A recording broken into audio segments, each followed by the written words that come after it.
내 딸 수민아, 아버지는 자유를 향해 떠나기로 결심했다. 정말 미안하다. 손끝이 차갑게 식어가는 것을 느끼는 순간 정혁 씨는 침대 밑으로 팔을 더 깊이 뻗어 가짜 여권이 담긴 봉투를 만졌고 그 순간 화장실 문이 열리는 소리가 들렸습니다. 강철민 씨가 나오고 있었습니다. 정혁 씨는 재빨리 손을 빼내려 했지만 봉투가 손가락에 걸려 바스락거리는 소리가 났고 강철민 씨의 발소리가 멈췄습니다. 뭐 하십니까, 동무? 목소리가 날카로웠습니다. 정혁 씨는 침착하게 손을 빼내며 일어나 앉았고 손바닥을 펴보이며 말했습니다. 볼펜을 떨어뜨려서요. 강철민 씨는 정혁 씨의 얼굴을 몇 초간 지켜보다가 소파로 돌아가 앉았지만 노트북을 닫지는 않았습니다. 정혁 씨의 등줄기로 식은땀이 흘렀습니다. 내일 아침이면 이 방을 떠날 것이고 강철민 씨도 베네수엘라 정보부 건물도 모두 뒤에 남을 것이었습니다. 하지만 지금 이 순간 발각되면 모든 것이 끝이었습니다. 왜 북한 최고의 암호학자가 베네수엘라 호텔 침대 밑에 가짜 여권을 숨겨야 했을까요? 어떻게 석 달 동안 보이부 감시원의 눈을 피해 탈출 준비를 할 수 있었을까요? 그리고 내일 아침 정말로 이 감옥 같은 체제에서 벗어날 수 있을까요? 그 이야기를 지금부터 들려드리겠습니다. 시작 전에 여유가 되시는 분들은 구독과 좋아요를 눌러주시면 정말 큰 힘이 됩니다. 그리고 지금 이 사연을 어느 지역에서 듣고 계신지 댓글로 남겨주시면 따뜻한 인사를 전해드리겠습니다. 그날 아침은 평범하게 시작되었습니다. 베네수엘라 카라카스의 호텔 창밖으로 카리브해의 햇살이 쏟아져 들어왔고 정혁 씨는 침대에서 일어나 세면장으로 향했습니다.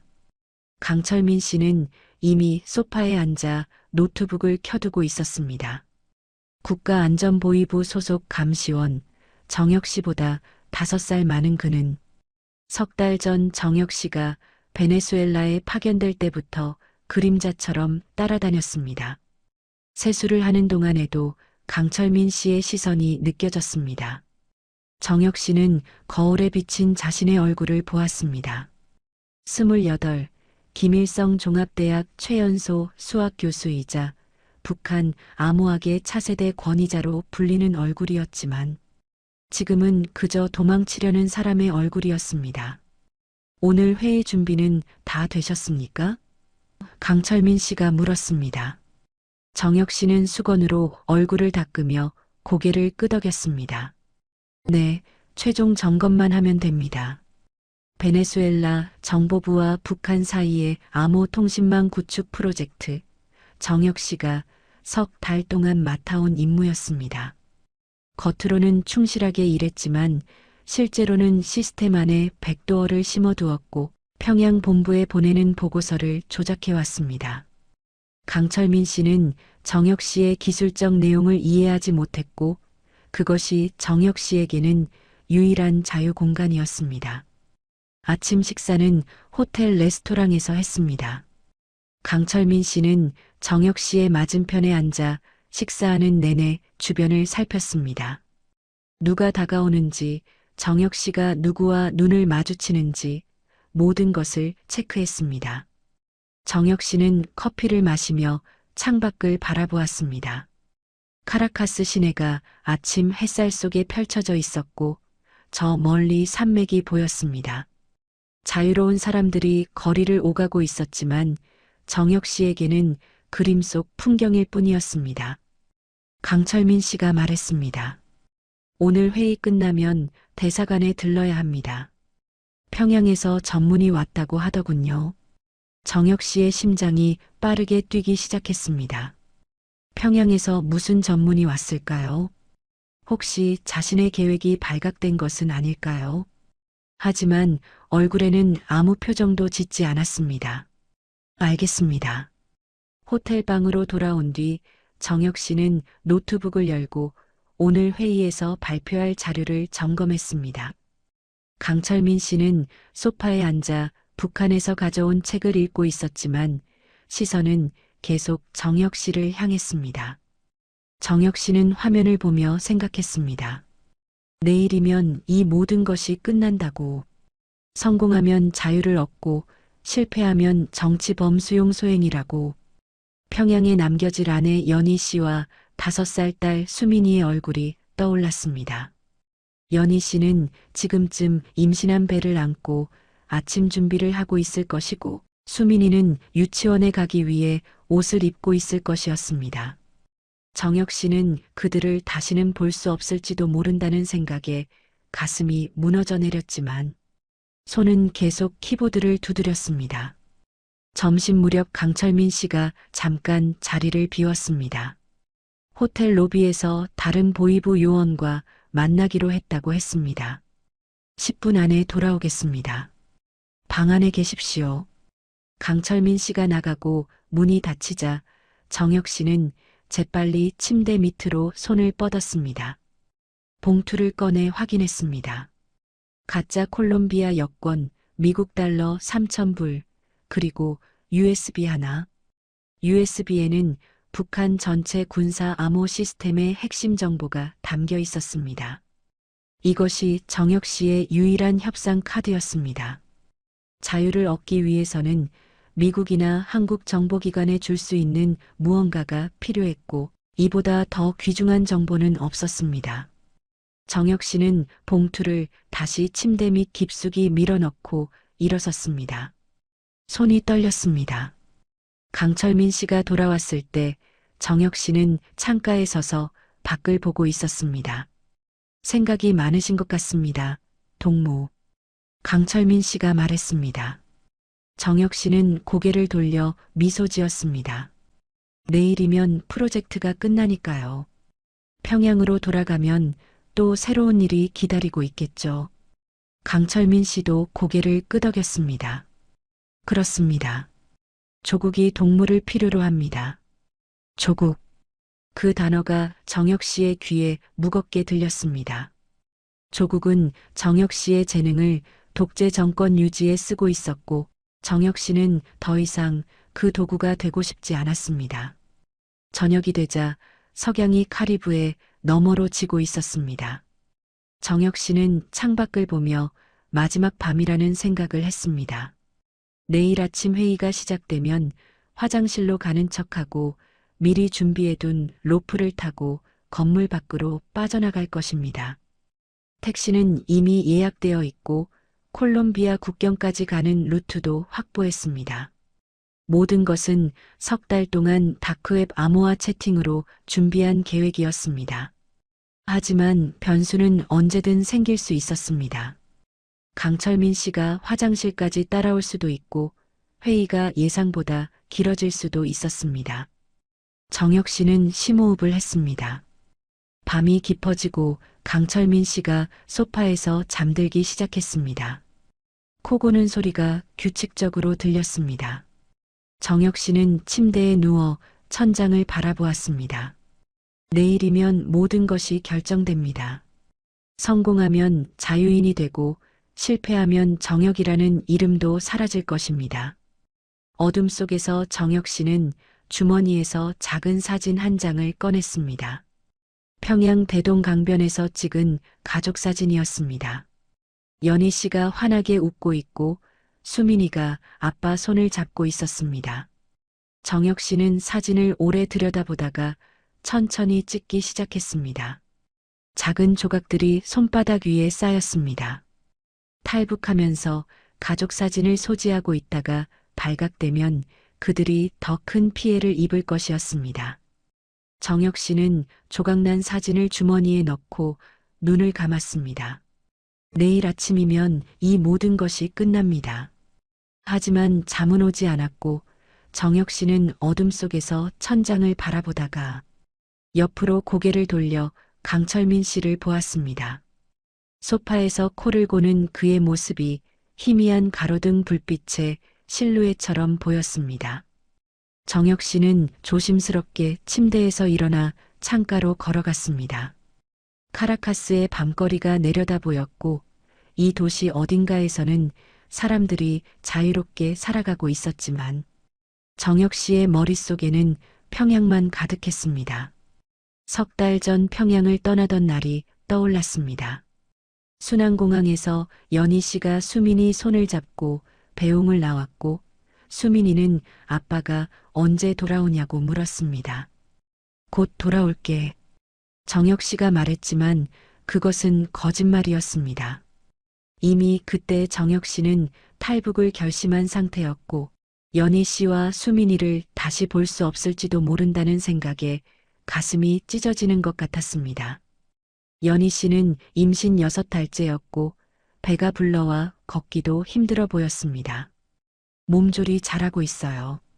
걱정 마세요. 연희 씨가 말했을 때 정혁 씨는 그녀를 안아주고 싶었지만 주변에 보이부 요원들이 있어서 그럴 수 없었습니다. 북한에서는 공항에서의 작별조차 감시 대상이었습니다. 정혁 씨와 연희 씨의 결혼은 사랑이 아니라 당의 지시였습니다. 정혁 씨가 25이 되던 해 보이부 간부가 찾아와 말했습니다. 동무에게 좋은 배우자를 소개하겠습니다. 선택의 여지는 없었습니다. 연희 씨는 보이부 고위 간부의 딸이었고 결혼은 정혁 씨를 체제 안에 묶어두기 위한 또 하나의 족쇄였습니다. 처음에는 서먹했지만 시간이 지나며 연희 씨는 정혁 씨에게 진심으로 다가왔고 수민이가 태어난 뒤로는 진짜 가족이 되었습니다. 연희 씨는 정혁 씨의 재능을 이해하지는 못했지만 존중했고 정혁 씨가 밤늦게까지 연구할 때면 따뜻한 차를 가져다 주었습니다. 수민이는 아빠를 닮아 또렷한 눈을 가졌고 숫자를 좋아해서 5살인데도 구구단을 외웠습니다. 하지만 정혁 씨는 그들을 두고 떠나기로 했습니다. 작년 겨울 베이징 국제 암호학 학회에서 돌아온 뒤 정혁 씨는 더 이상 북한 체제 안에서 살 수 없다는 것을 깨달았습니다. 자신의 재능이 독재 정권을 유지하는 도구로만 쓰이고 연구는 모두 국가 기밀로 분류되어 세상과 공유할 수 없었습니다. 서방 학자들이 자유롭게 지식을 나누는 모습을 보며 정혁 씨는 질투와 부러움을 느꼈고 평양으로 돌아오는 비행기 안에서 결심했습니다. 다음 기회가 오면 탈북하겠다고. 베네수엘라 파견 명령이 떨어졌을 때 정혁 씨는 이것이 마지막 기회라는 것을 알았습니다. 평양에서는 하루 24시간 감시당하지만 해외에서는 조금이나마 틈이 있었습니다. 하지만 연희 씨를 데려갈 수는 없었습니다. 임신 중이었고 보이부 간부의 딸인 그녀를 해외로 데려가는 것 자체가 불가능했습니다. 수민이도 마찬가지였습니다. 5살 아이를 데리고 정글을 넘고 국경을 넘는다는 것은 현실적으로 불가능했습니다. 정혁 씨는 선택해야 했습니다. 가족과 함께 북한에 남아 일생을 당의 도구로 살 것인가, 아니면 혼자 탈출해서 자유를 얻을 것인가. 평양을 떠나기 일주일 전 밤 정혁 씨는 연희 씨에게 말하고 싶었습니다. 나는 돌아오지 않을 거라고, 당신과 수민이를 지켜주지 못해서 미안하다고. 하지만 입을 열 수 없었습니다.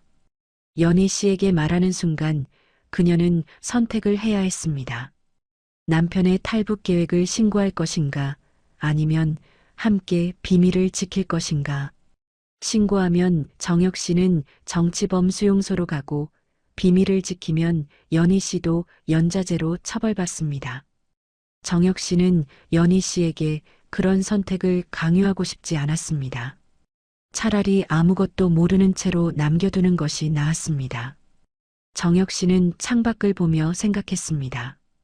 지금쯤 평양은 새벽이고 연희 씨는 수민이를 재우고 혼자 잠들어 있을 것입니다. 뱃속의 아이는 건강하게 자라고 있을까요? 수민이는 아빠가 언제 돌아오냐고 매일 물을까요? 정혁 씨의 눈가가 뜨거워졌지만 눈물을 흘리지는 않았습니다. 울 자격이 없었습니다. 자신이 선택한 길이었고 그 선택의 대가는 가족이 치르게 될 것이었습니다. 강철민 씨의 코 고는 소리가 잠시 멈췄다가 다시 시작되었습니다. 정혁 씨는 시계를 보았습니다. 새벽 2시였습니다. 몇 시간 뒤면 아침이 오고 회의가 시작되고 탈출이 시작될 것입니다. 성공하면 연희 씨와 수민이는 정치범수용소로 끌려갈 것이고 실패하면 정혁 씨 자신이 그곳으로 갈 것입니다. 어느 쪽이든 가족은 파괴될 운명이었습니다. 정혁 씨는 침대로 돌아와 누웠습니다. 천장에 희미한 그림자들이 흔들렸습니다. 마음속으로 연희 씨와 수민이에게 작별을 고했습니다. 미안해, 연희야. 당신을 사랑하지 않았던 건 아니야. 하지만 나는 더 이상 이렇게 살 수 없어. 수민아, 아빠가 너를 버리는 게 아니야.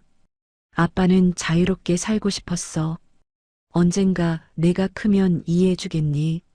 하지만 그들은 정혁 씨의 말을 들을 수 없었고 정혁 씨의 사과도 변명도 닿지 않을 것이었습니다.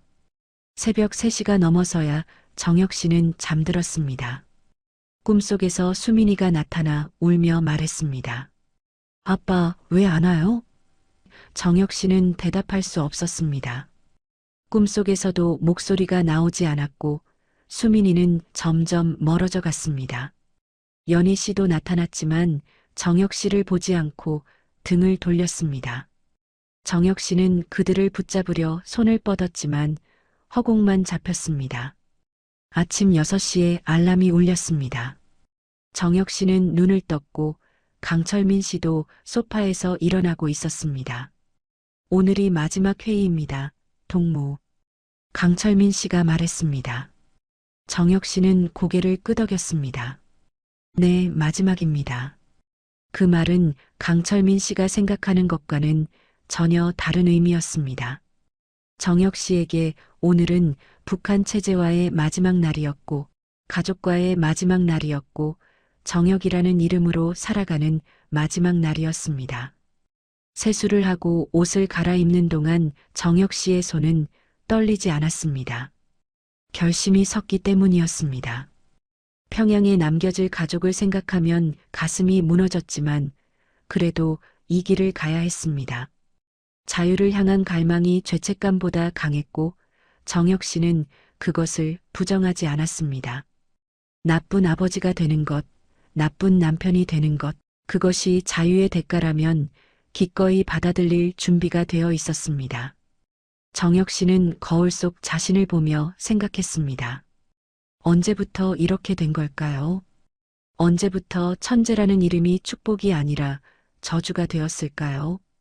거울 속에 비친 얼굴은 28이었지만 그 안에는 12살 소년의 기억이 아직도 살아 숨쉬고 있었습니다. 함경북도 청진, 바닷바람이 매서운 그 도시에서 정혁 씨는 평범한 기술자의 아들로 태어났습니다. 아버지는 청진 제강소에서 일했고 어머니는 식료품 배급소 직원이었습니다. 특별할 것 없는 가정이었지만 정혁 씨는 특별했습니다. 5살 때 이미 구구단을 외웠고 7살 때는 중학교 수학 문제를 풀었습니다. 동네 사람들은 신동이라고 했지만 정혁 씨의 부모는 오히려 걱정했습니다. 북한에서 너무 튀는 것은 위험했기 때문입니다. 하지만 12살 되던 해 정혁 씨의 인생이 완전히 바뀌었습니다. 전국 청소년 수학경시 대회가 평양에서 열렸고 청진에서는 정혁 씨가 대표로 선발되었습니다. 기차를 타고 평양에 도착했을 때 정혁 씨는 처음으로 수도의 화려함을 보았습니다. 대동강변의 고층 건물들, 넓은 도로, 청진과는 다른 세상이었습니다. 경시대회는 김일성 종합대학 강당에서 열렸고 전국에서 모인 수백 명의 학생들이 참가했습니다. 대부분은 평양 출신 고등학생들이었고 12살짜리는 정혁 씨뿐이었습니다. 문제지를 받았을 때 정혁 씨는 숨이 막힐 뻔했습니다. 대학 수준의 미분방 정식과 선형대수가 포함되어 있었고 주변 학생들도 당황하는 기색이 역력했습니다. 하지만 정혁 씨에게는 그것이 퍼즐처럼 보였습니다. 숫자와 기호들이 살아 움직이는 것 같았고 손은 저절로 답을 써내려갔습니다. 2시간 뒤 시험이 끝났고 정혁 씨는 문제지를 제출했습니다. 주변 학생들 대부분은 절반도 풀지 못한 채 머리를 쥐어뜯고 있었습니다. 일주일 뒤 결과가 발표되었습니다. 정혁 씨는 1등이었고 그것도 만점이었습니다. 전국에서 유일하게 모든 문제를 마친 학생이었습니다. 시상식에서 당 간부가 정혁 씨의 어깨에 손을 얹고 말했습니다. 동무는 조국의 보배입니다. 앞으로 평양에서 특별 교육을 받게 될 것입니다. 그 말을 들었을 때 정혁 씨는 기뻤습니다. 청진의 좁은 골목을 벗어나 평양에서 공부할 수 있다는 것이 꿈만 같았습니다. 하지만 그것은 시작일 뿐이었습니다. 정혁 씨는 평양 제1고등중학교 영재반에 배치되었고 하루 15시간씩 수학과 물리를 공부했습니다. 친구를 사귈 시간도 없었고 가족을 만날 기회도 1년에 2번뿐이었습니다. 16이 되던 해 김일성 종합대학에 특별 입학했고 21살에 수학 박사 학위를 받았습니다. 북한 역사상 최연소 박사였습니다. 그리고 졸업식 다음 날 국가안전보위부 암호국에서 사람이 찾아왔습니다. 정혁 동무, 조국이 동무의 재능을 필요로 합니다. 선택의 여지는 없었습니다. 정혁 씨는 보위부 암호국으로 배치되었고 군사 암호 시스템 개발을 맡게 되었습니다. 연구실은 평양 외곽의 비밀 시설이었고 출입할 때마다 신원 확인을 받았습니다. 모든 연구는 국가 최고 기밀로 분류되었고 논문을 쓸 수도 학회에 참석할 수도 없었습니다. 정혁 씨가 개발한 암호는 김정은과 군부 사이의 통신에 쓰였고 핵시설 보안 시스템에도 적용되었습니다. 25이 되던 해 보위부 간부가 정혁 씨를 불렀습니다. 동무, 이제 결혼할 나이가 되었습니다. 좋은 배우자를 소개하겠습니다. 일주일 뒤 정혁 씨는 연희 씨를 만났습니다. 보위부 고위 간부의 딸이었고 평양사범대학을 졸업한 교사였습니다. 두 사람은 서먹하게 차를 마셨고 한 달 뒤 결혼했습니다. 정혁 씨는 연희 씨를 사랑하지 않았지만 그녀도 정혁 씨를 사랑하지 않았습니다. 둘 다 당의 명령에 따른 것뿐이었습니다. 하지만 시간이 지나며 이상한 일이 일어났습니다. 연희 씨는 정혁 씨에게 진심으로 다가왔고 밤늦게까지 일하는 정혁 씨를 위해 따뜻한 식사를 준비했습니다. 수민이가 태어난 뒤로는 진짜 가족 같았습니다. 연희 씨가 수민이를 안고 웃는 모습을 볼 때면 정혁 씨는 생각했습니다. 이것이 행복일까요? 하지만 동시에 알았습니다. 이것은 감옥 안의 행복이라고. 전환점은 작년 겨울이었습니다. 베이징 국제 암호학 학회에 북한 대표로 참석하게 되었고 보위부 요원 2명이 항상 따라붙었지만 학회장 안에서만큼은 잠깐의 자유가 있었습니다. 미국 MIT 교수가 양자 암호에 대해 발표하는 것을 들으며 정혁 씨는 충격을 받았습니다. 그는 자유롭게 질문하고 토론했고 정치적 제약 없이 지식을 공유했습니다. 쉬는 시간에 독일 학자가 정혁 씨에게 다가와 영어로 물었습니다. 북한에서는 어떤 연구를 하십니까? 정혁 씨는 대답할 수 없었습니다. 모든 것이 기밀이었습니다. 독일 학자는 이해한다는 듯 고개를 끄덕이고 떠났지만 정혁 씨는 그 순간 깨달았습니다. 자신의 재능이 인류의 발전이 아니라 독재 정권 유지에만 쓰이고 있다는 사실을. 북한 밖에서는 학자들이 자유롭게 연구하고 지식을 나누지만 정혁 씨는 비밀 연구실에 갇혀 김정은의 권력을 지키는 도구일 뿐이라는 사실을. 호텔로 돌아오는 택시 안에서 정혁 씨는 창밖의 베이징 거리를 바라보았습니다. 자유롭게 오가는 사람들, 불 켜진 서점들, 제약 없는 인터넷. 그날 밤 정혁 씨는 처음으로 탈북을 구체적으로 상상했습니다. 평양으로 돌아온 뒤 정혁 씨는 조심스럽게 계획을 세우기 시작했습니다. 하지만 평양에서의 탈출은 불가능했습니다. 하루 24시간 감시당했고 연구실 출입도 기록되었고 심지어 집 전화도 도청되었습니다. 기회가 온 것은 6개월 뒤였습니다. 베네수엘라 정부가 북한에 암호 통신망 구축을 요청했고 정혁 씨가 파견 대상자로 선정되었습니다. 해외 파견이라는 말을 들었을 때 정혁 씨는 심장이 뛰는 것을 느꼈습니다. 이것이 마지막 기회였습니다. 강철민 씨가 화장실에서 나오는 소리가 들려 정혁 씨는 회상에서 깨어났습니다.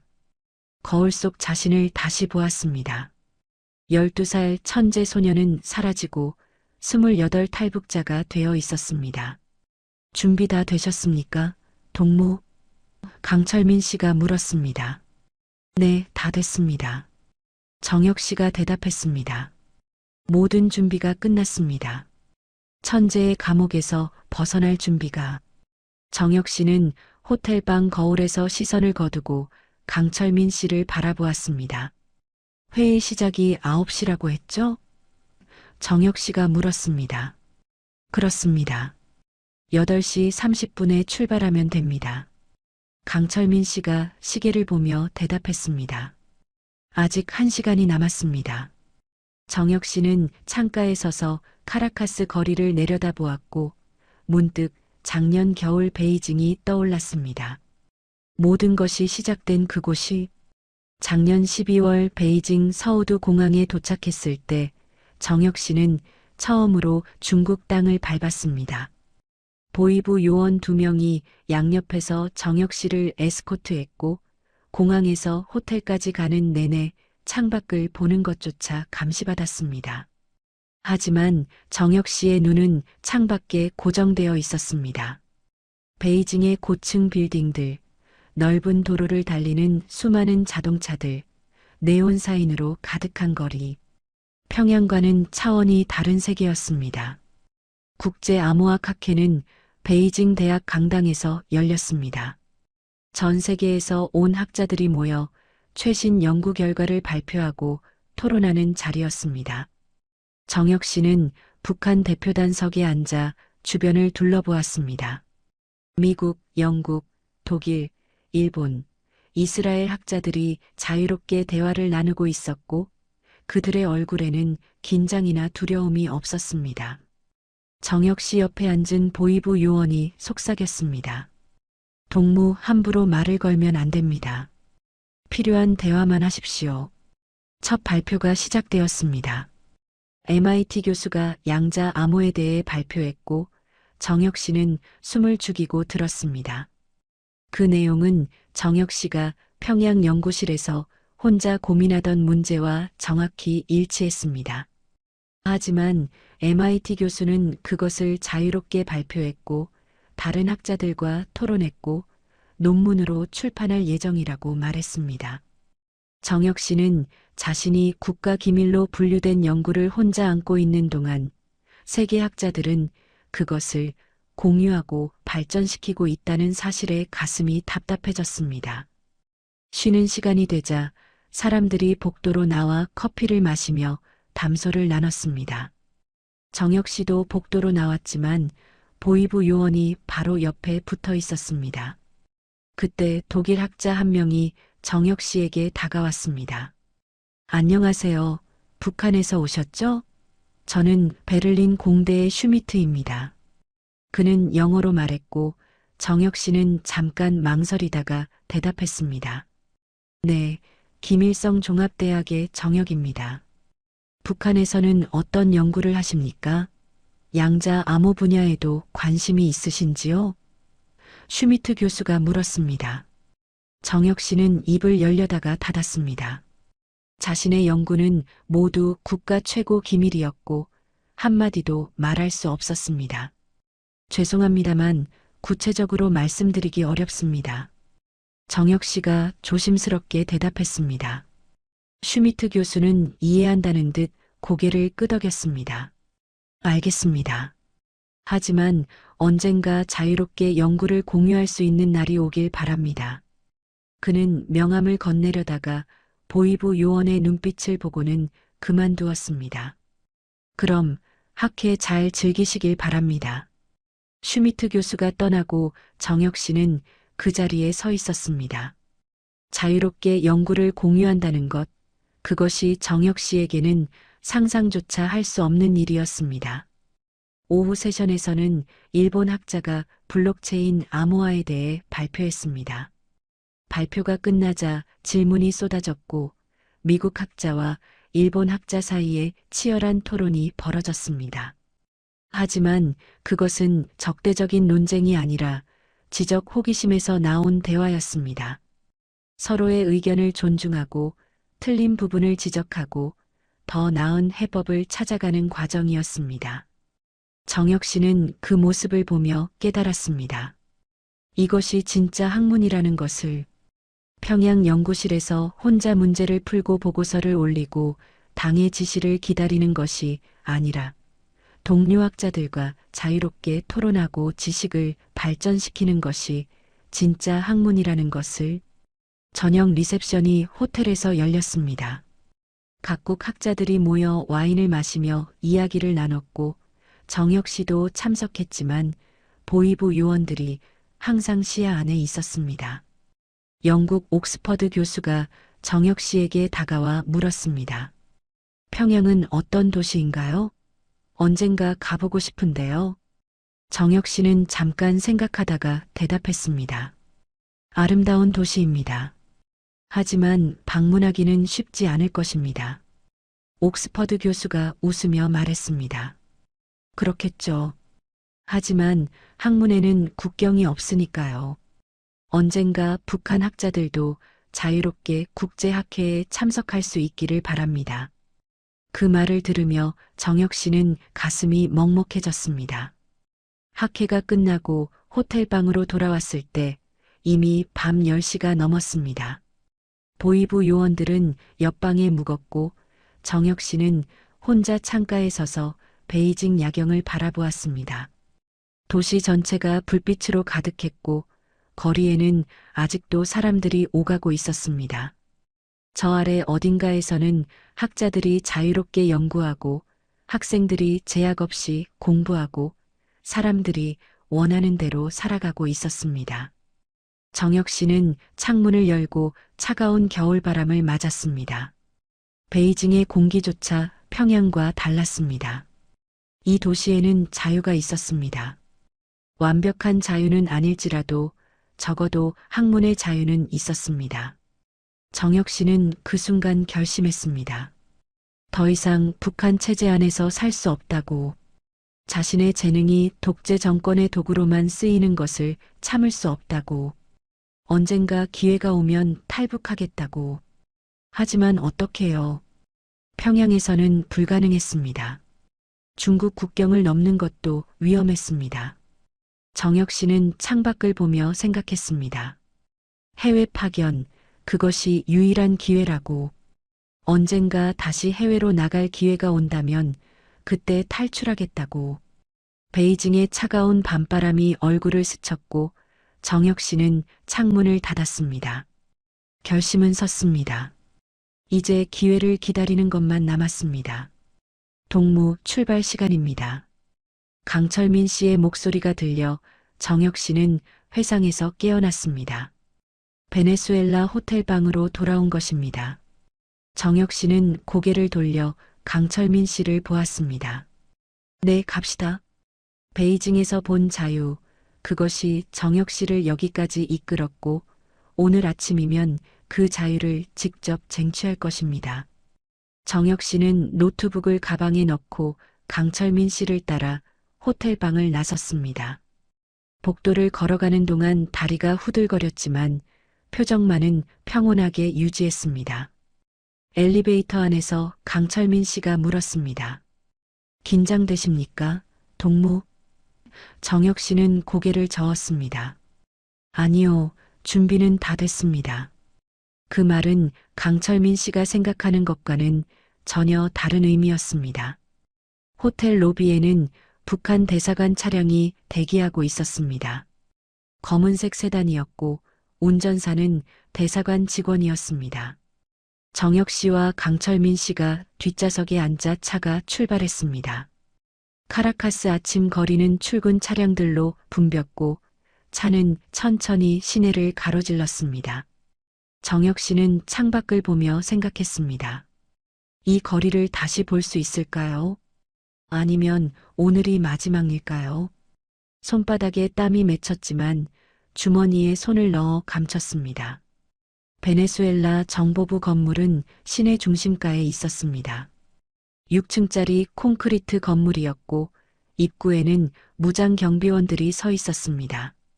차에서 내려 건물로 들어가는 동안 정혁 씨는 주변을 살폈습니다.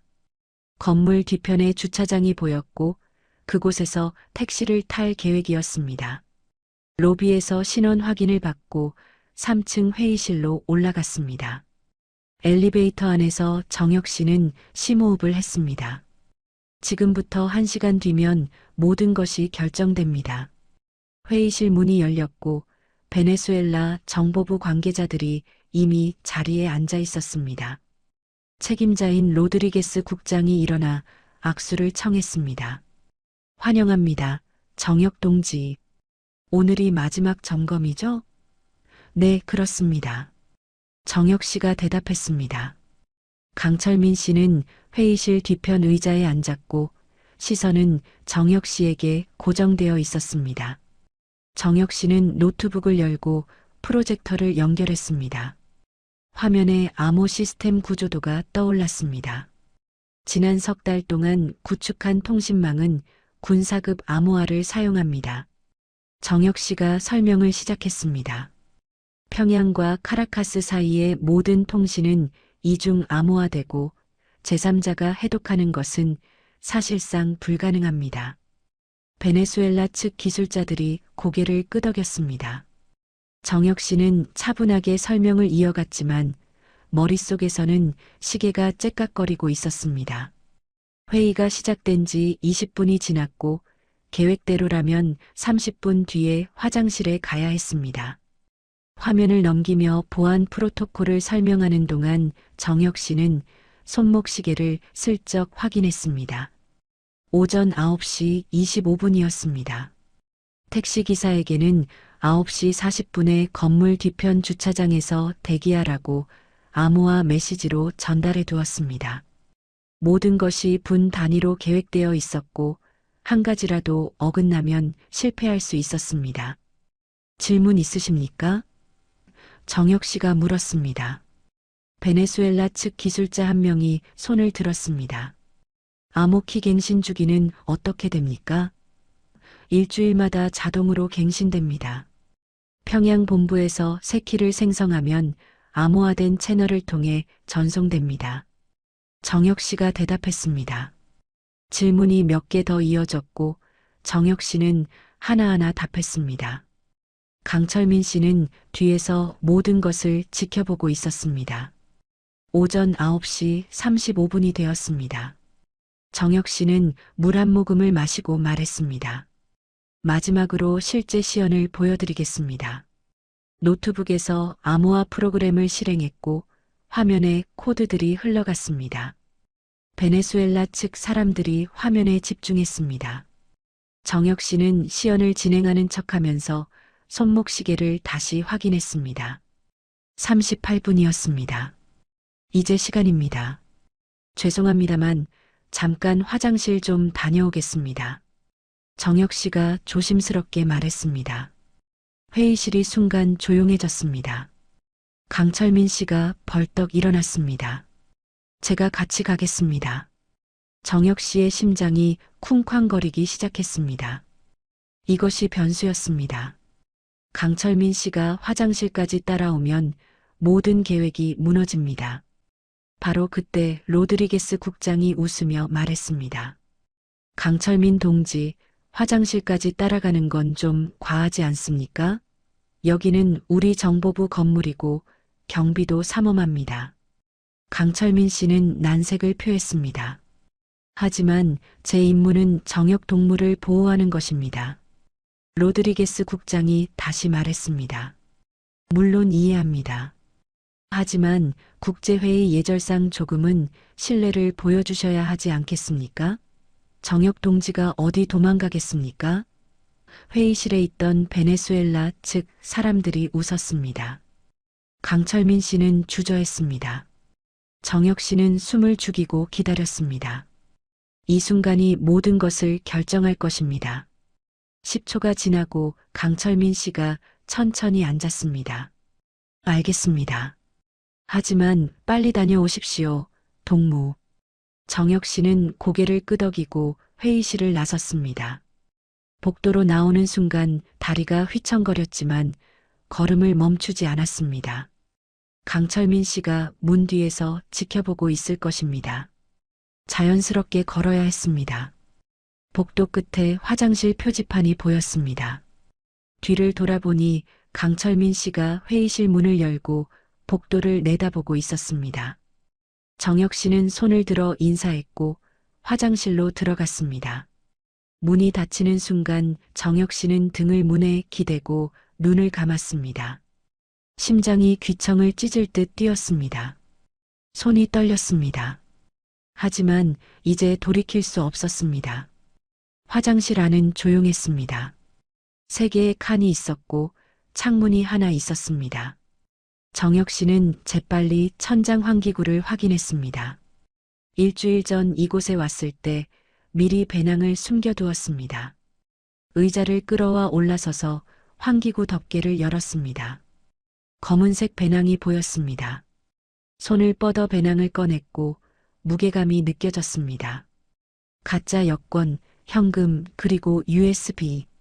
의자에서 내려와 배낭을 열어 확인했습니다. 모든 것이 그대로 있었습니다. 정역 씨는 배낭을 메고 창문으로 갔습니다. 창문을 열고 밖을 내다보았습니다. 3층 높이였고 아래는 건물 뒤편 주차장이었습니다. 일주일 전 설치해둔 로프가 창틀에 고정되어 있었습니다. 검은 천으로 위장해 두어서 밖에서는 잘 보이지 않았습니다. 복도에서 발소리가 들렸습니다. 정역 씨는 숨을 멈췄습니다. 발소리가 가까워지더니 화장실 문 앞에서 멈췄습니다. 정역 동무, 강철민 씨의 목소리였습니다. 정역 동무, 괜찮습니까? 정역 씨는 재빨리 변기물을 내렸습니다. 네, 괜찮습니다. 곧 나갑니다. 목소리가 떨리지 않도록 조심했습니다. 강철민 씨는 잠시 기다리더니 다시 복도를 걸어가는 소리가 들렸습니다. 정역 씨는 시계를 보았습니다. 오전 9시 42분이었습니다. 이제 시간이 없었습니다. 창문 밖으로 몸을 내밀고 로프를 잡았습니다. 손바닥이 차갑고 축축했습니다. 로프를 꽉 잡고 천천히 창밖으로 나갔습니다. 발이 벽을 딛고 몸이 공중에 떴습니다. 아래를 내려다보니 어지러웠지만 시선을 로프에 고정했습니다. 화장실 문을 두드리는 소리가 들렸습니다. 정역 동무, 정역 동무. 강철민 씨의 목소리가 점점 커졌습니다. 정역 씨는 로프를 따라 빠르게 내려가기 시작했습니다. 손바닥이 로프에 쓸려 따가웠지만 멈출 수 없었습니다. 위에서 문을 부수는 소리가 들렸습니다. 2층까지 내려왔을 때 창문으로 강철민 씨의 얼굴이 보였습니다. 정역 동무. 그가 소리쳤습니다. 정역 씨는 마지막 1미터를 그냥 떨어졌습니다. 땅에 부딪히는 순간 발목이 꺾이는 느낌이 들었지만 일어설 수 있었습니다. 주차장 출구에 검은색 택시가 대기하고 있었고 콜롬비아 번호판이 달려 있었습니다. 정역 씨는 뛰기 시작했습니다. 발목이 아팠지만 계속 뛰었습니다. 주차장을 가로질러 택시로 달려가는 동안 뒤에서 고함 소리가 들렸습니다. 저기다. 저 사람을 잡아라. 강철민 씨의 목소리였습니다. 정역 씨는 뒤를 돌아보지 않고 택시 뒷문을 열고 뛰어들었습니다. 가세요, 빨리요. 정혁 씨가 스페인어로 외쳤습니다. 석 달 동안 준비하면서 배운 몇 안 되는 단어였습니다. 운전사는 말없이 엑셀을 밟았습니다. 택시가 주차장을 빠져나가는 순간 보안 요원들이 달려왔지만 이미 늦었습니다. 차는 카라카스 시내 도로로 진입했고 정혁 씨는 뒷유리를 통해 정보부 건물이 점점 작아지는 것을 보았습니다. 심장이 터질 듯 뛰었습니다. 손이 떨렸습니다. 하지만 해냈습니다. 첫 번째 관문을 통과한 것입니다. 운전사가 백미러로 정혁 씨를 쳐다보며 스페인어로 뭐라고 말했습니다. 정혁 씨는 알아듣지 못했지만 고개를 끄덕였습니다.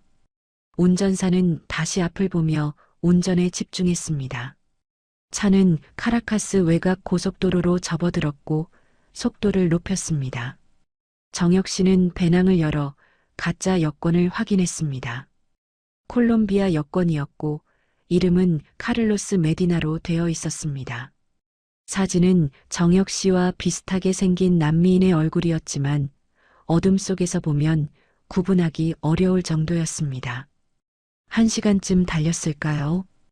카라카스가 뒤에 남고 주변은 점점 황량해졌습니다. 도로 양옆으로 야자수와 관목들이 보였고 멀리 산맥이 희미하게 보였습니다. 운전사가 라디오를 켰고 스페인어 뉴스가 흘러나왔습니다. 정혁 씨는 귀를 기울였지만 단어 몇 개만 알아들을 수 있었습니다. 아직 자신의 탈출이 뉴스에 나오지는 않은 것 같았습니다. 정오쯤 되자 차가 작은 마을에 멈췄습니다. 운전사가 뒤를 돌아보며 손짓을 했습니다. 밥을 먹자는 것 같았습니다. 정혁 씨는 고개를 저었습니다. 아니요, 계속 가세요. 국경까지. 운전사는 어깨를 으쓱했지만 다시 출발했습니다. 마을을 지나며 정혁 씨는 창밖을 보았습니다. 허름한 집들, 거리에서 노는 아이들, 노점상들, 평범한 사람들이 평범하게 살아가는 모습이었습니다. 정혁 씨는 문득 생각했습니다. 저들은 자유가 무엇인지 알까요? 아니면 너무 당연해서 느끼지 못할까요?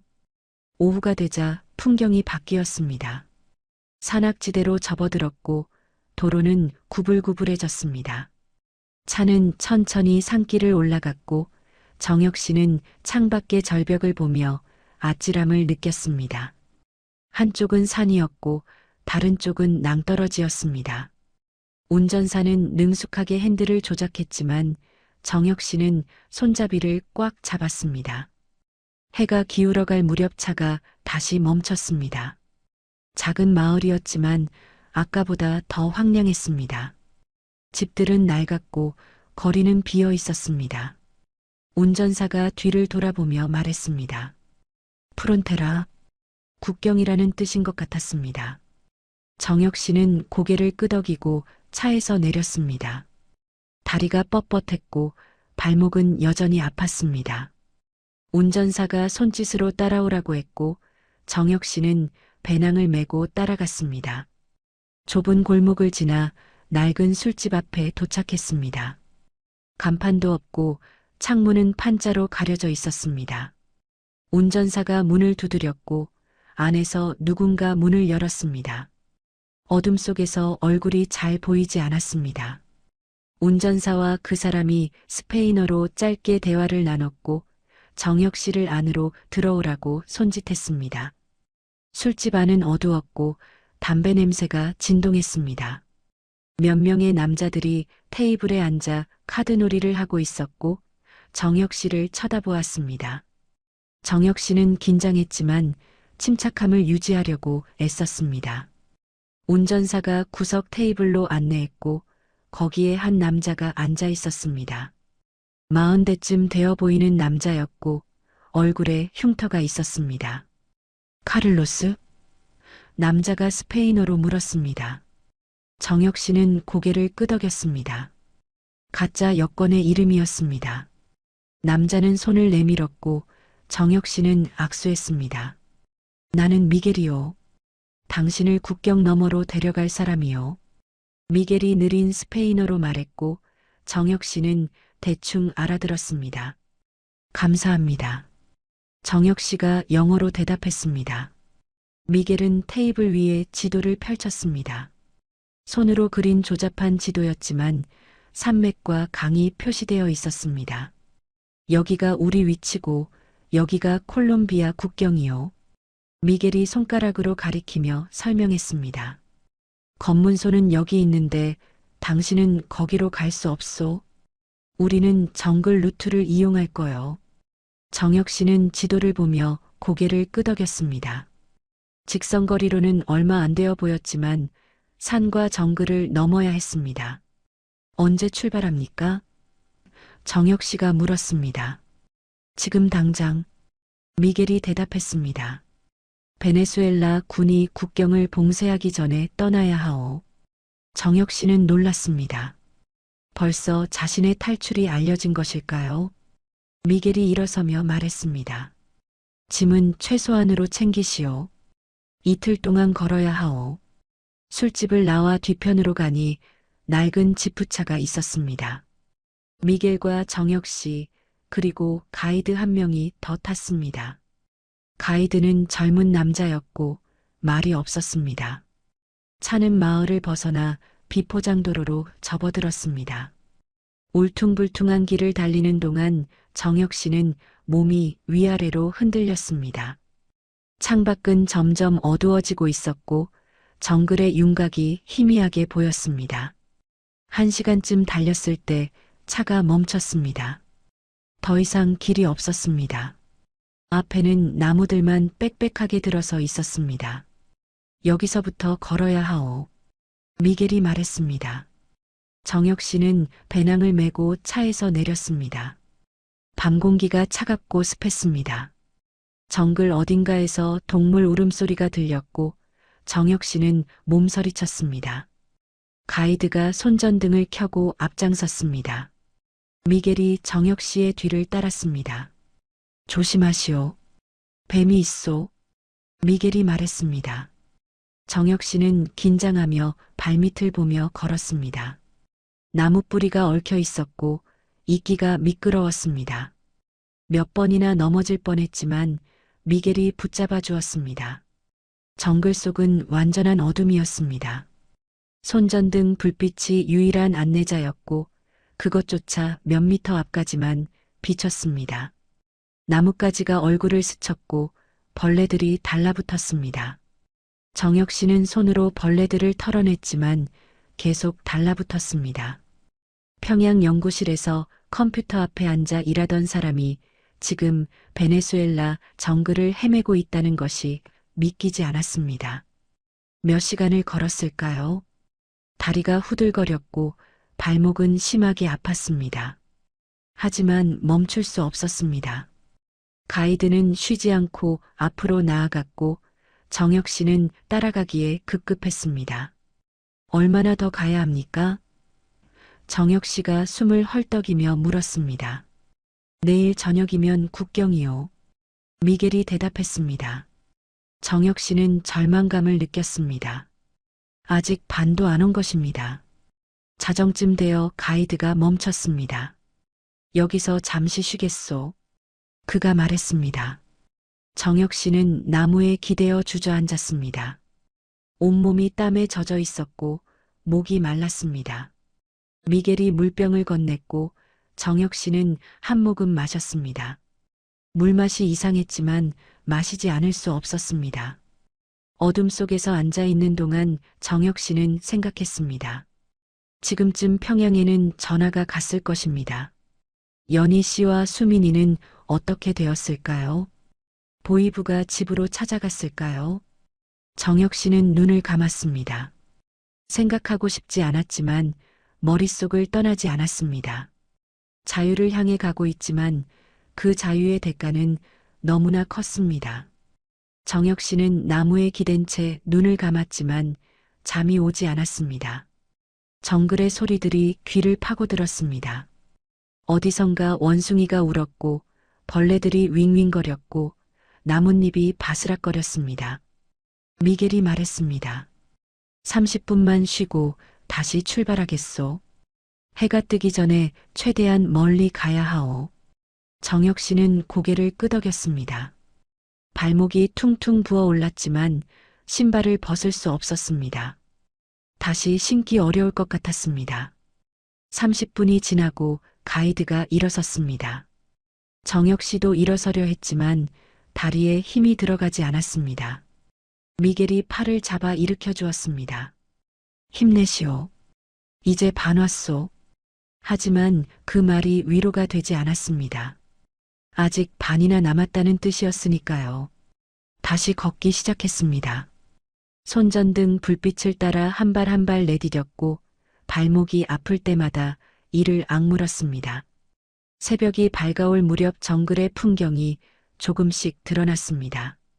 빽빽한 나무들 사이로 햇살이 비스듬히 들어왔고 안개가 지면을 감쌌습니다. 아름다운 풍경이었지만 정혁 씨에게는 그저 끝없는 장애물일 뿐이었습니다. 나무 뿌리에 걸려 넘어졌고 얼굴에 거미줄이 달라붙었고 모기에 물린 곳이 부어올랐습니다. 평양의 깨끗한 연구실이 꿈만 같았습니다. 오전 10시쯤 되었을 때 가이드가 갑자기 멈춰섰습니다. 손을 들어 조용히 하라는 신호를 보냈습니다. 정혁 씨는 숨을 죽였습니다. 멀리서 희미한 소리가 들렸습니다. 처음에는 무슨 소리인지 몰랐지만 점점 커지더니 알 수 있었습니다. 헬리콥터였습니다. 미겔이 급하게 말했습니다. 엎드리시오. 세 사람은 재빨리 땅에 엎드렸고 정혁 씨는 낙엽과 흙 냄새를 맡았습니다. 헬리콥터 소리가 점점 가까워졌습니다. 나무 사이로 회전 날개가 만드는 바람이 느껴졌고 나뭇잎들이 날렸습니다. 정혁 씨는 얼굴을 땅에 박고 움직이지 않았습니다. 심장이 너무 크게 뛰어서 헬리콥터에서도 들릴 것 같았습니다. 베네수엘라군이었을까요? 아니면 북한 보위부 요원들이 함께 탄 것일까요? 서치라이트가 정글을 훑었고 정혁 씨가 엎드린 곳에서 불과 몇 미터 떨어진 지점을 지나갔습니다. 10분이 영원처럼 느껴졌습니다. 헬리콥터는 정글 위를 몇 번이나 선회했고 서치라이트가 계속 움직였습니다. 정혁 씨는 숨을 최대한 천천히 쉬었습니다. 등에 벌레가 기어가는 느낌이 들었지만 털어낼 수 없었습니다. 미겔도 가이드도 움직이지 않았습니다. 그들은 이런 상황에 익숙한 것 같았습니다. 헬리콥터 소리가 점점 멀어지기 시작했습니다. 하지만 미겔은 여전히 일어서지 말라고 손짓했습니다. 20분이 더 지나고 소리가 완전히 사라진 뒤에야 미겔이 일어섰습니다. 가까웠소. 그가 말했습니다. 당신을 찾고 있는 게 분명하오. 서둘러야겠소. 정혁 씨는 몸을 털고 일어섰습니다. 온몸이 땀과 흙으로 범벅이었습니다. 다시 걷기 시작했지만 이번에는 속도가 빨라졌습니다. 미겔과 가이드는 거의 뛰다시피 했고 정혁 씨는 숨을 헐떡이며 따라갔습니다. 발목이 비명을 질렀지만 무시했습니다. 헬리콥터가 다시 올 수 있었습니다. 빨리 국경을 넘어야 했습니다. 나뭇가지에 얼굴이 긁혔지만 신경 쓸 겨를이 없었습니다. 정오쯤 되자 지형이 바뀌었습니다. 내리막이 시작되었고 멀리 강소리가 들렸습니다. 가이드가 말했습니다. 저강이 국경이요. 강만 건너면 콜롬비아요. 정혁 씨는 희망이 생겼습니다. 거의 다 왔습니다. 강소리를 따라 내려가는 동안 발걸음이 가벼워졌습니다. 고통은 여전했지만 끝이 보였습니다. 하지만 강에 도착했을 때 문제가 있었습니다. 물살이 거셌습니다. 폭은 30m 정도였지만 물이 빠르게 흘렀고 바위들이 여기저기 튀어나와 있었습니다. 미겔이 말했습니다. 다리가 있었는데 지난달 홍수에 떠내려갔소. 헤엄쳐서 건너야 하오. 정혁 씨는 물을 내려다보았습니다. 수영을 할 줄은 알았지만 이렇게 급한 물살은 처음이었습니다. 가이드가 먼저 들어갔습니다. 허리까지 물이 차올랐고 물살에 휘청거렸지만 천천히 건너갔습니다. 미겔이 정혁 씨를 보며 말했습니다. 배낭을 머리 위로 들고 건너시오.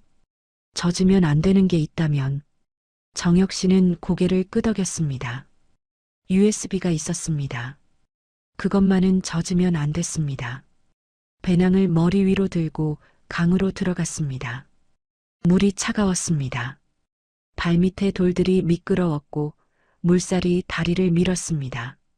한 발 한 발 조심스럽게 내디뎠지만 중간쯤 왔을 때 발을 헛디뎠습니다. 물속으로 미끄러졌고 물살이 정혁 씨를 휩쓸었습니다. 배낭을 놓치지 않으려고 꽉 잡았지만 물을 삼켰습니다. 바위에 부딪혔고 팔꿈치가 긁혔습니다. 미겔이 소리쳤습니다. 바위를 잡으시오. 정혁 씨는 손을 뻗어 바위를 잡았습니다. 물살이 계속 밀었지만 악착같이 붙잡았습니다. 미겔이 강으로 들어와 정혁 씨의 팔을 잡았습니다. 일어서시오. 두 사람은 함께 일어섰고 천천히 건너편으로 걸어갔습니다. 물살이 거셌지만 미겔이 버텨주었습니다. 마침내 건너편 땅에 발을 디뎠을 때 정혁 씨는 그대로 주저앉았습니다. 여기가 콜롬비아요. 가이드가 말했습니다. 정혁 씨는 땅에 손을 짚고 숨을 헐떡였습니다. 베네수엘라를 벗어났습니다. 북한 보위부의 손이 닿지 않는 곳으로 왔습니다. 하지만 기쁨보다는 탈진이 먼저 왔습니다. 배낭을 열어 확인했습니다. 물이 조금 스며들었지만 USB는 비닐봉지에 쌓여 있어서 무사했습니다. 여권도 괜찮았습니다. 현금은 일부가 젖었지만 쓸 수 있었습니다. 미겔이 말했습니다. 여기서 1시간만 더 가면 마을이 있소. 거기서 트럭을 탈 수 있소. 정혁 씨는 고개를 끄덕였습니다. 일어서려 했지만 다리에 힘이 없었습니다. 미겔과 가이드가 양쪽에서 부축했습니다. 조금만 더 힘내시오. 거의 다 왔소. 다시 걷기 시작했습니다. 콜롬비아 땅이었지만 여전히 정글이었습니다. 하지만 뭔가 달랐습니다. 공기가 달랐습니다. 아니, 정혁 씨의 마음이 달랐습니다. 이제 추격자들이 쉽게 따라올 수 없는 곳이었습니다. 국경을 넘었으니까요. 1시간을 더 걸어 작은 마을에 도착했을 때 해가 지고 있었습니다. 정혁 씨는 이틀 동안 잠도 제대로 못 자고 정글을 헤맸습니다.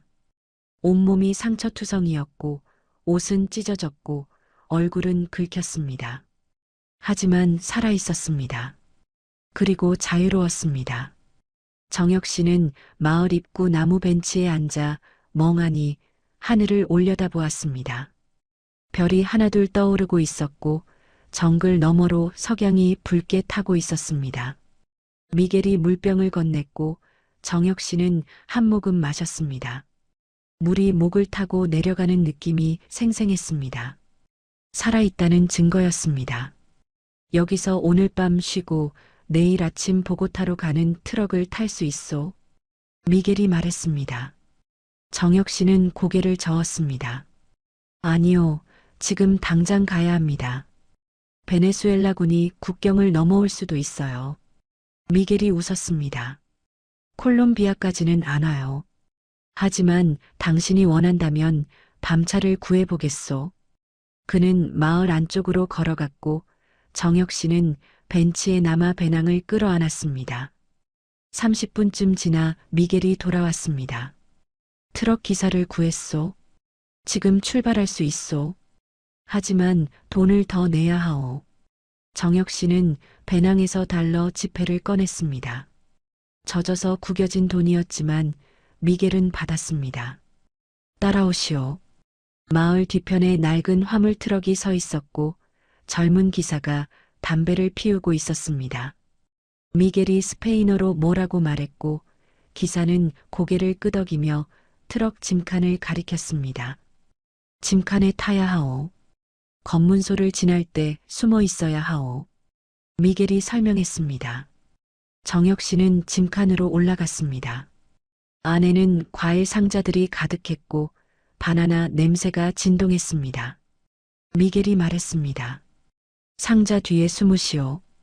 보고타까지 8시간 걸릴 거요. 정혁 씨는 상자 사이로 몸을 숨겼습니다. 미겔이 손을 흔들며 작별 인사를 했습니다. 행운을 빌겠소, 카를로스. 정혁 씨도 손을 들어 인사했습니다. 트럭 문이 닫히고 어둠이 내렸습니다. 트럭이 출발했습니다.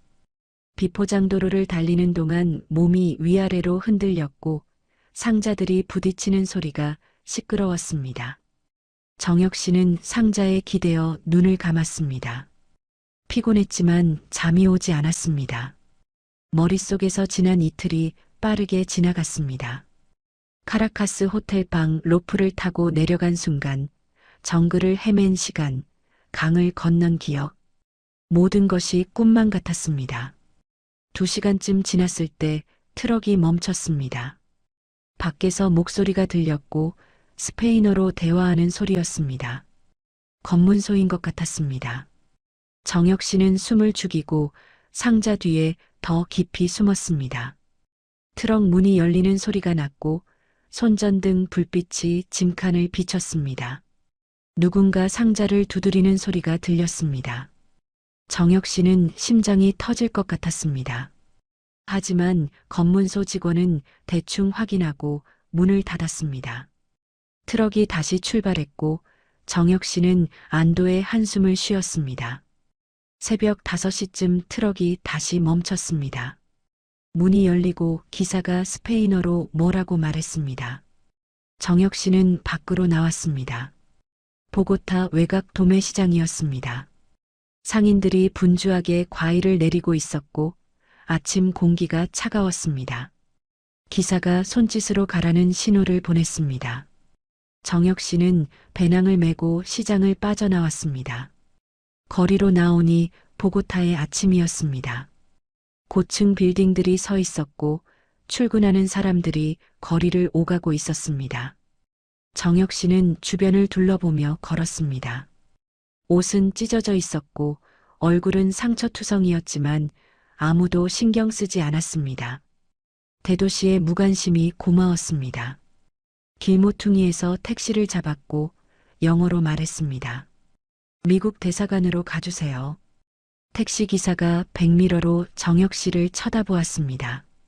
이상한 승객이었을 것입니다. 하지만 그는 아무 말 없이 출발했습니다. 시내를 가로질러 30분쯤 달렸고 대사관 앞에 도착했습니다. 높은 담장과 경비 초소가 있었고 미국 국기가 펄럭이고 있었습니다. 정혁 씨는 택시 요금을 지불하고 내렸습니다. 대사관 정문으로 걸어가는 동안 다리가 떨렸습니다. 경비원이 정혁 씨를 보고 손을 들어 멈추라는 신호를 보냈습니다. 신분증을 보여주세요. 경비원이 스페인어로 말했습니다. 정혁 씨는 영어로 대답했습니다. 저는 북한에서 온 망명자입니다. 중요한 정보가 있습니다. 담당자를 만나야 합니다. 경비원은 의아한 표정을 지었습니다. 북한이라고요? 네, 조선민주주의인민공화국에서 왔습니다. 김일성 종합대학 교수였고 군사 기밀 정보를 가지고 있습니다. 경비원은 잠시 망설이다가 무전기를 들었습니다. 누군가와 대화를 나눴고 정혁 씨를 계속 지켜보았습니다. 10분쯤 지나 대사관 안에서 사람이 나왔습니다. 정장을 입은 미국인이었고 영어로 물었습니다. 북한에서 왔다고요? 네, 그렇습니다. 제 이름은 정혁이고 북한 암호학자입니다. 탈북했고 미국 정부에 제공할 정보가 있습니다. 정장을 입은 남자는 정혁 씨를 위아래로 훑어보았습니다. 증명할 수 있습니까? 정혁 씨는 배낭에서 USB를 꺼냈습니다. 이 안에 북한 전체 군사 암호 시스템의 백도어가 들어 있습니다. 핵시설 보안, 군부 통신, 중국과 러시아와 주고받는 외교 전문까지 해독할 수 있는 정보입니다. 남자의 눈빛이 변했습니다. 안으로 들어오세요. 대사관 안은 조용하고 깨끗했습니다. 정혁 씨는 북한을 떠난 지 사흘 만에 처음으로 에어컨이 나오는 건물에 들어왔습니다. 복도를 지나 작은 신문실로 안내받았습니다. 테이블과 의자만 있는 방이었고 벽에는 미국 국기가 걸려 있었습니다. 여기서 기다리세요. 담당자가 곧 올 겁니다. 남자가 말하고 나갔습니다. 30분쯤 지나 문이 열렸습니다. 2명의 남자가 들어왔고 둘 다 정장을 입고 있었습니다. CIA 요원들인 것 같았습니다. 정혁 씨 맞습니까? 한 명이 물었습니다. 네, 그렇습니다. 우리는 미국 국무부 소속입니다. USB를 보여주시겠습니까? 정혁 씨는 테이블 위에 USB를 놓았습니다. 한 명이 노트북을 꺼내 USB를 연결했습니다. 화면에 파일들이 나타났고 요원들은 서로를 쳐다보았습니다. 이게 진짜입니까? 제가 직접 만든 시스템입니다. 평양 본부에 보고하지 않고 백도어를 심어뒀습니다. 3달 동안 준비했습니다.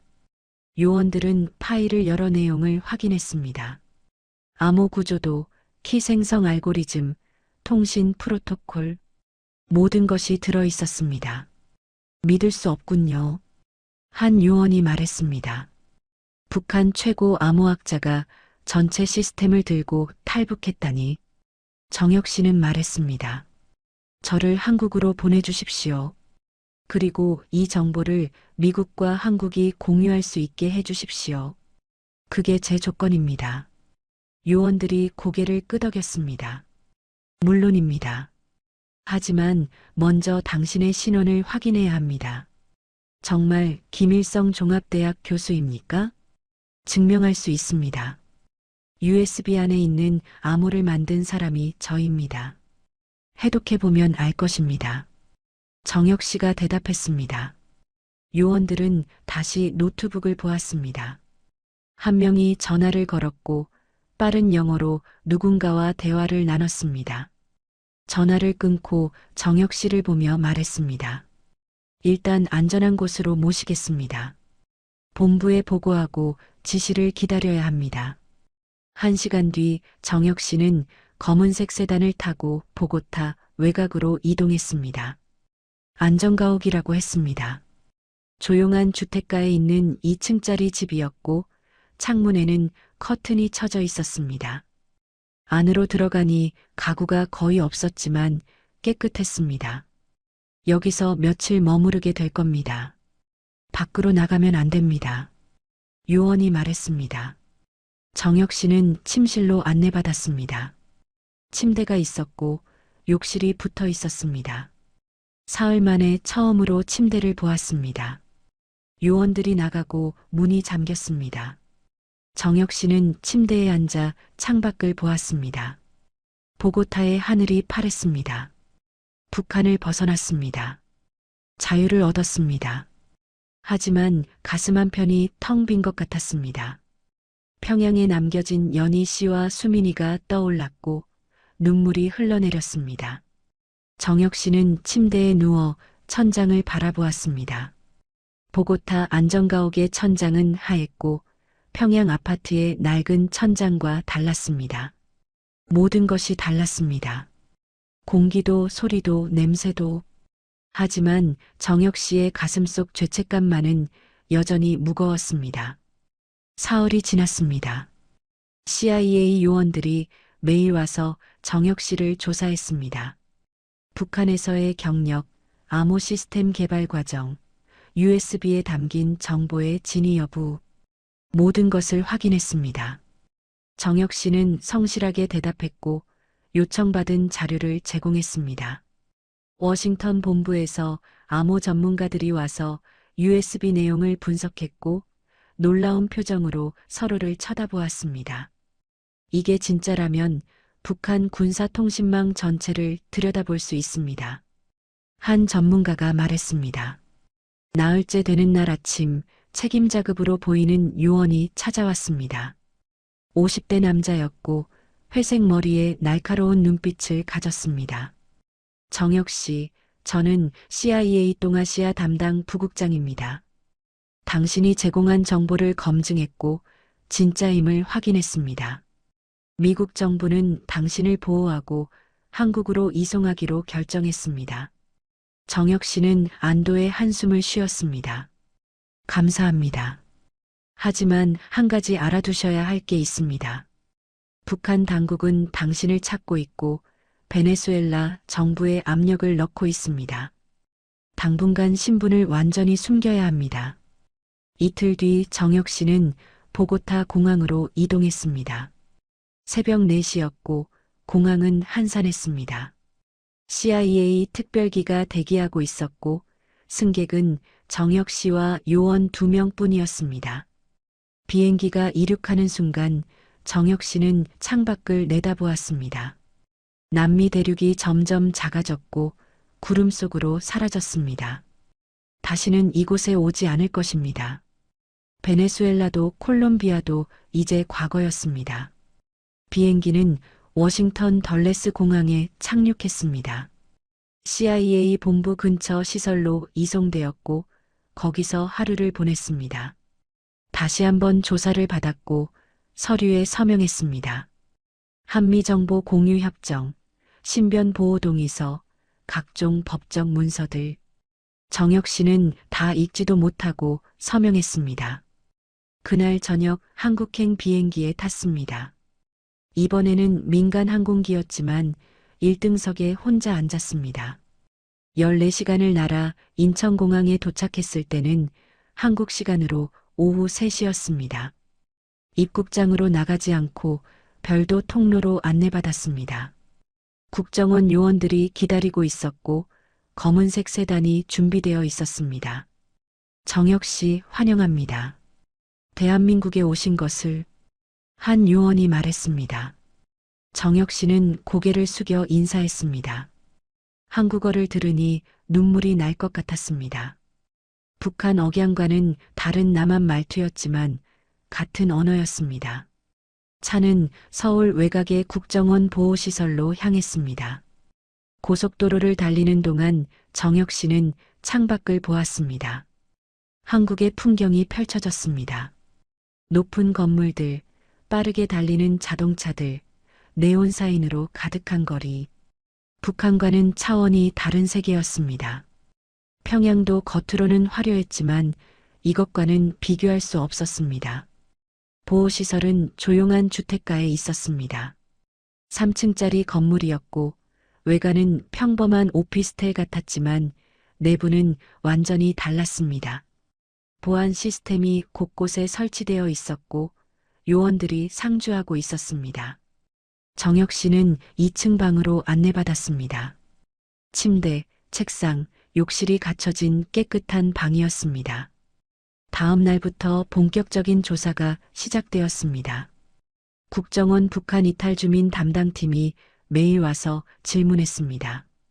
북한에서의 생활, 탈북 경위, 가족관계, 보유한 정보, 모든 것을 기록했습니다. 정혁 씨는 솔직하게 대답했습니다. 숨길 이유가 없었습니다. 이미 돌이킬 수 없는 강을 건넜으니까요. 일주일이 지난 어느 날 오후 팀장급으로 보이는 사람이 조사실에 들어왔습니다. 40대 후반 남자였고 표정이 무거웠습니다. 정혁 씨, 제가 드릴 말씀이 있습니다. 그의 목소리가 침울했습니다. 정혁 씨는 무언가 좋지 않은 소식이 올 것을 직감했습니다. 말씀하십시오. 북한 소식통을 통해 확인한 내용입니다.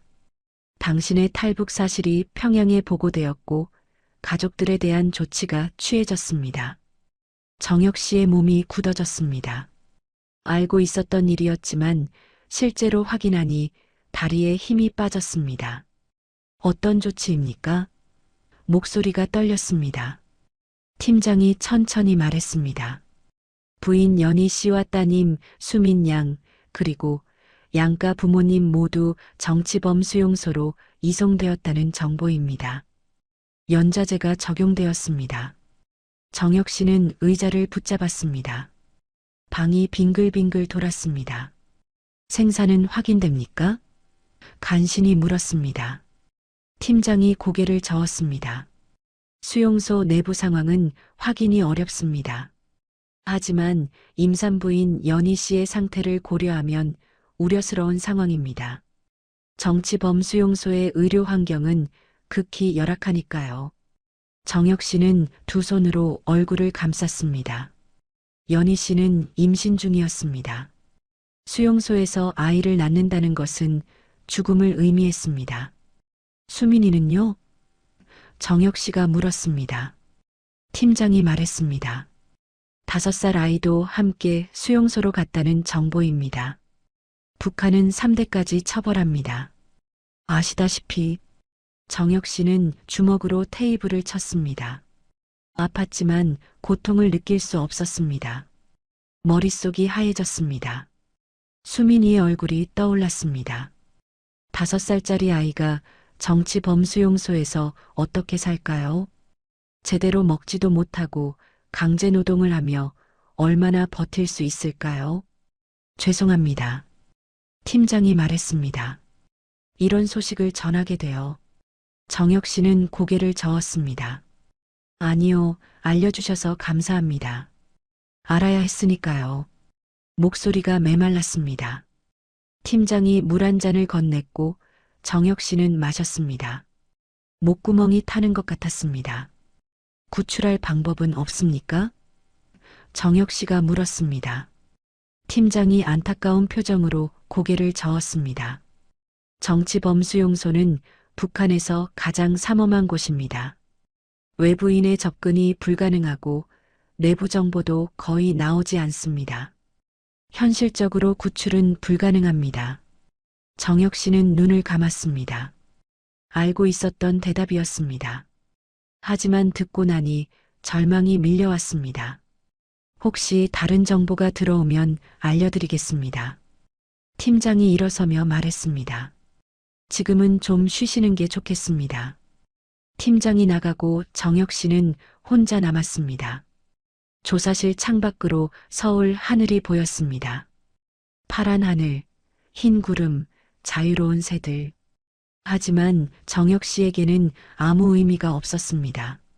방으로 돌아와 침대에 누웠습니다. 천장을 바라보며 생각했습니다. 자유를 얻었지만 가족을 잃었습니다. 아니, 정혁 씨가 가족을 죽인 것이었습니다. 탈북을 선택한 순간 이런 결과를 예상했지만 실제로 확인하니 견딜 수 없었습니다. 연희 씨와 수민이, 그리고 태어나지 못할 아이. 정혁 씨의 선택이 3명의 목숨을 앗아간 것입니다. 밤이 되어도 잠이 오지 않았습니다. 수민이의 목소리가 들리는 것 같았습니다. 아빠, 왜 안 와요? 정혁 씨는 이불을 뒤집어 쓰고 울었습니다. 소리 없이 울었지만 눈물이 멈추지 않았습니다. 자유의 대가가 이렇게 무거울 줄 몰랐습니다. 아니, 알고 있었지만 직면하고 싶지 않았습니다. 이제 정혁 씨는 자유로웠지만 그 자유는 가족의 희생 위에 세워진 것이었습니다. 6개월이 지났습니다. 정혁 씨는 서울의 한 대학 연구소에서 암호학을 가르치게 되었고 첫 강의 날 아침 강의실 문을 열었을 때 학생들의 눈빛이 보였습니다. 호기심과 기대로 가득한 얼굴들이었습니다. 안녕하십니까? 저는 정혁입니다. 이번 학기 암호학 개론을 담당하게 되었습니다. 학생 한 명이 손을 들었습니다. 교수님, 양자 암호는 정말 뚫을 수 없나요? 정혁 씨는 미소 지었습니다. 좋은 질문입니다. 이론적으로는 그렇습니다. 하지만 실제 구현에는 여러 취약점이 있습니다. 오늘 그것에 대해 이야기해 보겠습니다. 다른 학생이 또 손을 들었습니다. 블록체인 암호화는 어떤 원리인가요? 정혁 씨는 칠판에 수식을 쓰기 시작했습니다. 질문이 자유롭게 나왔고 정혁 씨는 하나하나 답했습니다. 검열도 없었고 국가 기밀로 분류된 것도 없었고 정치적 제약도 없었습니다. 순수하게 지식을 나누는 시간이었습니다. 강의를 마치고 연구실로 돌아오는 길에 정혁 씨는 캠퍼스를 걸었습니다. 봄바람이 불었고 벚꽃이 흩날렸습니다. 학생들이 잔디밭에 앉아 웃고 떠들었고 도서관으로 향하는 학생들이 보였습니다. 이것이 정혁 씨가 베이징에서 꿈꾸던 세상이었습니다. 자유롭게 배우고 자유롭게 질문하고 자유롭게 토론하는 곳. 북한에서는 상상조차 할 수 없었던 풍경이었습니다. 연구실 책상 위에는 국정원이 전해준 보고서가 놓여 있었습니다. 정혁 씨가 제공한 암호 정보 덕분에 한미정보당국이 북한 군사통신망의 상당 부분을 해독했다는 내용이었습니다. 김정은과 군부 사이의 통신, 핵시설 보안 시스템, 중국과 러시아에 보내는 외교 전문, 모든 것이 투명해졌습니다. 정혁 씨의 탈북은 한국과 미국에 엄청난 정보 자산을 안겨준 것입니다. 보고서를 덮고 정혁 씨는 창밖을 바라보았습니다. 서울 하늘은 맑았습니다.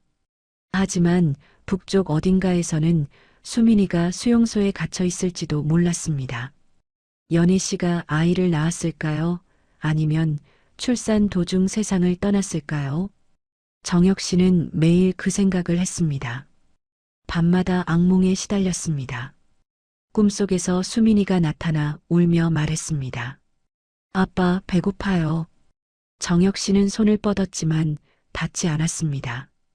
연희 씨도 나타났지만 정혁 씨를 보지 않고 등을 돌렸습니다. 어느 날 저녁 정혁 씨는 연구실에 혼자 남아 논문을 쓰고 있었습니다. 양자 암호에 관한 논문이었고 국제학술지에 투고할 예정이었습니다. 북한에서는 평생 쓸 수 없었던 논문이었습니다. 모든 연구가 기밀이었고 학술지에 발표하는 것은 꿈도 꿀 수 없었습니다. 하지만 이제는 자유롭게 쓸 수 있었습니다. 자신의 이름으로 검열 없이 세계 학자들과 공유할 수 있었습니다. 노트북 화면을 보며 정혁 씨는 생각했습니다. 이것이 옳은 선택이었을까요? 가족을 버리고 얻은 자유가 의미가 있을까요? 손이 키보드 위에서 멈췄습니다. 대답을 알 수 없었습니다. 아마 평생 알 수 없을 것입니다. 하지만 한 가지는 확실했습니다. 정혁 씨의 지식이 더 이상 독재 정권의 도구로 쓰이지 않는다는 것. 그것만으로도 의미가 있을까요? 밤이 깊어지고 정혁 씨는 창밖을 보았습니다. 북쪽 하늘에 별이 떠 있었습니다. 저 별빛이 평양에도 비칠 것이고 수용소에도 비칠 것입니다. 정혁 씨는 마음속으로 기도했습니다. 수민아, 아빠가 너를 버린 게 아니야. 아빠는 자유롭게 살고 싶었어. 언젠가 내가 크면 이해해 주겠니?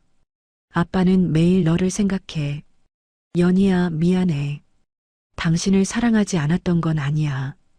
하지만 나는 더 이상 그렇게 살 수 없었어. 다음 주 강의 시간에 정혁 씨는 학생들에게 물었습니다. 여러분은 자유가 무엇이라고 생각하십니까? 한 학생이 대답했습니다. 원하는 것을 할 수 있는 거요. 다른 학생이 말했습니다. 억압받지 않는 거요. 정혁 씨는 고개를 끄덕였습니다. 맞습니다. 하지만 자유에는 대가가 있습니다. 그 대가를 치를 준비가 되어 있어야 합니다. 학생들이 조용히 정혁 씨를 바라보았습니다. 강의를 마치고 한 학생이 다가왔습니다. 교수님, 북한에서 오셨다고 들었습니다. 거기서는 어땠나요? 정혁 씨는 잠시 생각하다가 대답했습니다. 감옥이었습니다. 아름다운 감옥이었지만 여전히 감옥이었습니다. 하지만 그곳에도 사랑하는 사람들이 있었습니다. 학생이 물었습니다. 후회하시나요? 정혁 씨는 창밖을 보았습니다. 매일 후회합니다. 하지만 동시에 매일 감사합니다. 여기 있을 수 있어서. 1년이 지났습니다. 정혁 씨는 이제 한국 생활에 적응했고 연구소에서 인정받는 학자가 되었습니다. 국제학회에 초청받았고 논문이 유명 학술지에 실렸습니다. 정혁 씨의 이름이 암호학계에 알려지기 시작했습니다. 자유로운 환경에서 정혁 씨의 재능이 꽃피운 것입니다.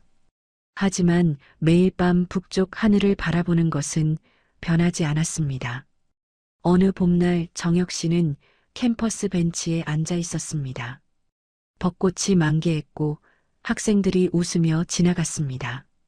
정혁 씨는 하늘을 올려다보았습니다. 구름 한 점 없이 맑았습니다. 문득 생각했습니다. 언젠가 북한이 무너지는 날이 올까요? 수용소 문이 열리고 수민이가 나오는 날이 올까요?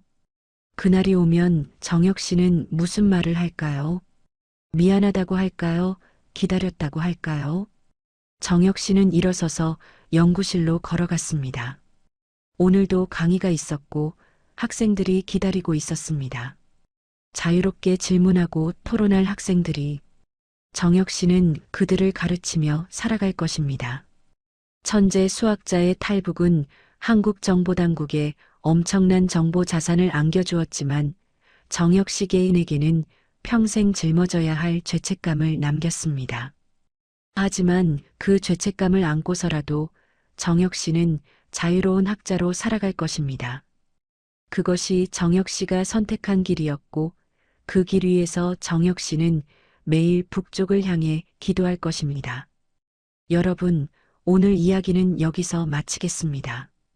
북한 최고 암호학자의 탈북 이야기를 들으셨습니다. 자유를 얻었지만 가족을 잃은 한 천재의 이야기였습니다. 우리가 당연하게 여기는 자유가 누군가에게는 목숨을 걸어야 얻을 수 있는 것이라는 사실을 기억해 주셨으면 합니다. 그리고 그 자유의 대가가 얼마나 무거운지도요. 오늘 이야기가 마음에 드셨다면 구독과 좋아요 부탁드립니다. 여러분의 작은 관심이 이런 이야기를 계속 전할 수 있는 힘이 됩니다. 그리고 댓글로 여러분의 생각을 나눠주시면 감사하겠습니다. 다음 이야기로 또 찾아뵙겠습니다. 들어주셔서 감사합니다.